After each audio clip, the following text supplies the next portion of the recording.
Imagine holding a small, roughly ground disk of rock crystal, slightly convex, its edges ground to a faint bevel. It was excavated from a palace deposit at Nimrud in the late 19th century and catalogued by field archaeologists as a possible optical implement. Up close, under magnification, the surface shows concentric polish and a central wear consistent with repetitive focal use. Remarkable. I am Dr. Elias Thorn. This is Stargate Codex. Prepare to decode the pattern. Today we pursue a single sustained question. Do polished stones, ground glass, and engineered light paths constitute a conserved technological register that functioned across antiquity as both instrument and initiatory proof?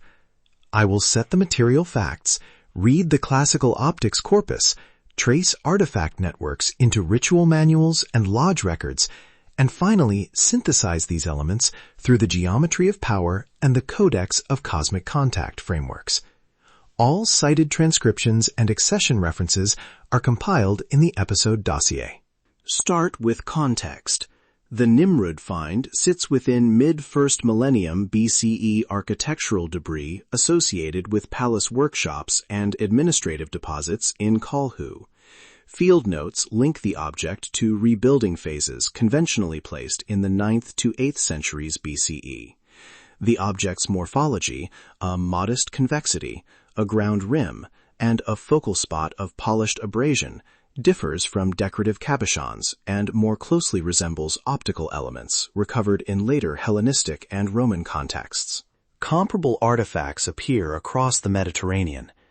Alexandrian excavation layers and domestic assemblages at Pompeii have yielded rock crystal discs, glass lenses, and polished mirror fragments dated between the 3rd century BCE and the early imperial period. Museum catalog entries, conservator notes, accession provenance, and microscopy summaries record curvatures and surface topographies compatible with magnification and collimation.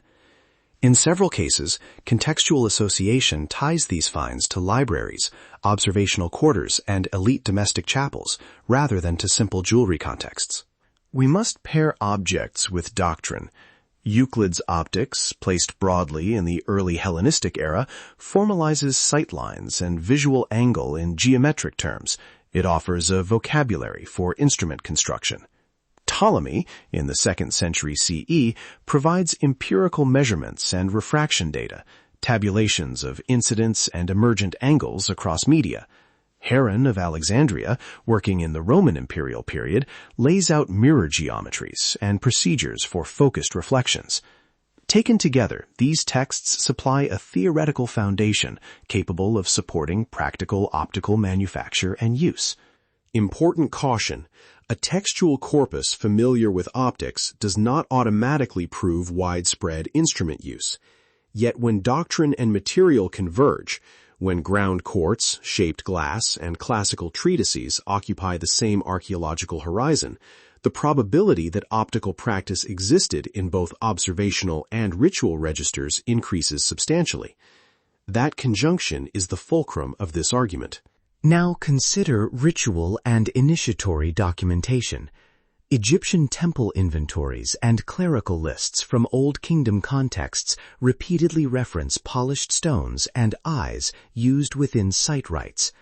The lexical field in those registers, terms translated variously as seeing stone or eye token, appears in liturgical lists tied to access rites within inner sancta. In Roman household inventories, small polished discs appear among shrine accoutrements, recorded as specula or specula when the cataloger understood them as reflecting devices. Jump ahead to early modern esoteric networks. Rosicrucian manifestos and subsequent commentary evoke lamp and lens imagery. Those phrases operate both metaphorically and, in several manuscript marginalia, practically. Later, 19th century Golden Dawn ritual manuals preserve calibrated lamp procedures, measured light passages, tokens revealed by focused illumination, and entry tests contingent on the correct deployment of reflective or refractive apparatus. The language is consistent: light as proof, instrument as seal. Provenance and conservation science anchor these textual claims. Selected Old Kingdom quartz pieces have been subjected to microscopy and surface metrology. Conservators report concentric polish patterns and microscratches, consistent with focal use rather than decorative abrasion. Hellenistic glass fragments analyzed for curvature yield focal lengths compatible with simple magnifiers. Where identifications are contested, the dossier annotates peer critiques and proposes specific material tests, residue assays, replicate grinding experiments, and optical bench trials to move interpretations beyond inference. Consider how optics operate inside sacred space. Across multiple traditions, we find architectural arrangements that channel solar or stellar rays into inner chambers at defined calendrical moments. In several temple plans, light shafts, clerestories, and aligning apertures project concentrated beams that intersect polished surfaces or carved sigils within sancta. The intersection produces a reproducible visual phenomenon, an illuminated emblem, a focused point, or a transient magnified image that can be scheduled, replicated, and witnessed only by those possessing the requisite spatial knowledge and instruments. Put plainly, control of optics is control of experience. A lens can produce a falsifiable event. A novice lacking the instrument or the calibrated sightline cannot replicate the phenomenon. Hence, optics function as epistemic gatekeepers, material technologies that transform celestial observation into socially regulated knowledge and initiation rites into verifiable demonstrations of access. This is the core pattern Skye Alden's frameworks illuminate. The geometry of power traces persistent constants, proportions, sightlines, and calibrated angles across architectural typologies as vectors of governance.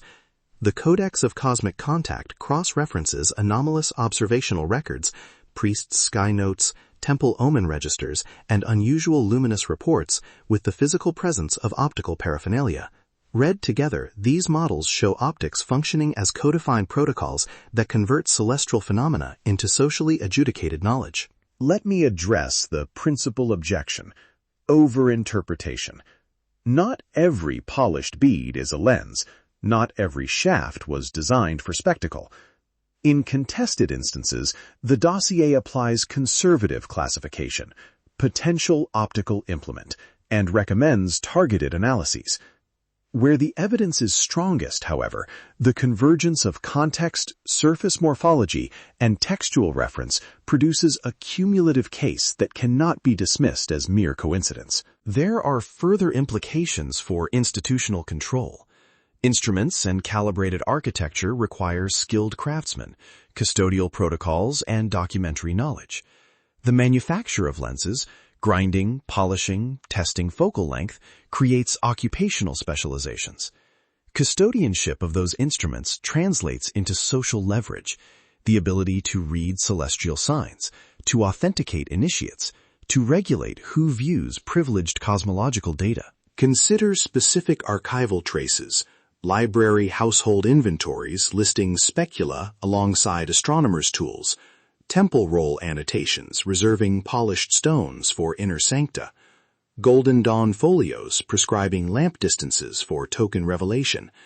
These records demonstrate procedural continuity, the same empirical act, focus light, reveal sign, verify initiand, recurs across both time and institutional form. What then is the synthesis? Optics operate as a conserved register that binds three domains: empirical astronomy, initiatory verification, and architectural legitimization.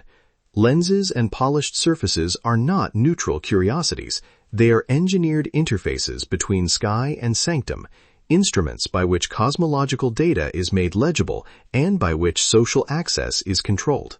For the specialist who wishes to follow the trail, the episode dossier includes transcriptions of Euclid's optic propositions, Ptolemy's refraction tables, Heron's mirror diagrams, British Museum and Regional Museum accession summaries for the Nimrud material and Hellenistic specimens, microscopy plates for Old Kingdom quartz, and annotated folios from Rosicrucian and Golden Dawn manuscripts. Each entry is paired with provenance notes and alternative identifications when debates persist. Science and archive together. That is our method. Experimental replication of grinding techniques, optical bench trials of recovered curvatures, residue assays, and metrological surface studies are the next steps where interpretation remains contested. The dossier outlines recommended laboratory protocols for teams seeking to move these items from possible to demonstrated. To close, the material and textual record converges on optics as an engine of controlled access to cosmological knowledge. Whether in an Egyptian temple, an Alexandrian workshop, an Assyrian administrative cache, or a 17th century manifest manuscript, lenses and calibrated light produced demonstrable phenomena that could be scheduled, witnessed, and withheld. That repeatable mechanism, instrument plus architecture, plus custodial knowledge, is the conserved register the Codex tracks. The archive never lies. The text remains. That concludes our historical tracking of this specific anomaly within the Codex. The records demonstrate that behind the curtain of standard history lies a repeating, systemic mechanism of knowledge transmission and governance preserved across generations. We have laid out the timeline, parsed the primary source texts, and exposed the architectural blueprint.